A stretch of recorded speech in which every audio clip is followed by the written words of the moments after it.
Corona કાળમાં બંધ થયેલ વલસાડ દાહોદ ઇન્ટરસિટી ટ્રેન ફરી શરૂ થતાં ભરૂચ રેલવે સ્ટેશન પર સ્વાગત કરવામાં આવ્યું। વડાપ્રધાન નરેન્દ્ર મોદીએ વર્ચ્યુઅલ માધ્યમથી ટ્રેનને પ્રસ્થાન કરાવી હતી। કોરોના કાળ દરમિયાન બંધ થયેલી વલસાડ દાહોદ ઇન્ટરસિટી ટ્રેનનું આજે પુનઃ સંચાલન શરૂ થયું છે। વડાપ્રધાન નરેન્દ્ર મોદીએ વર્ચ્યુઅલ માધ્યમથી ટ્રેનને પ્રસ્થાન કરાવી હતી।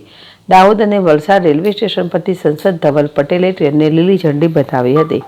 ટ્રેન સુરતથી ભરૂચ પહોંચી ત્યારે મહાનુભાવોએ ટ્રેનના પાયલોટનું ફુલારથી સ્વાગત કર્યું હતું।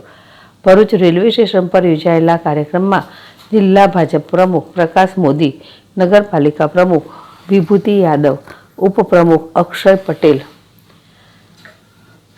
ડૉક્ટર જે રાજપૂત અને રેલવે અધિકારીઓ ઉપસ્થિત રહ્યા હતા। પશ્ચિમ રેલવેના જણાવ્યા અનુસાર 25 મેથી સવારે 8 વાગ્યાથી તમામ રિઝર્વેશન સેન્ટરો અને IRCTC વેબસાઇટ પર બુકિંગ શરૂ થઈ ગયું છે। ટ્રેન 27 મે 2025થી દૈનિક ધોરણે દોડશે।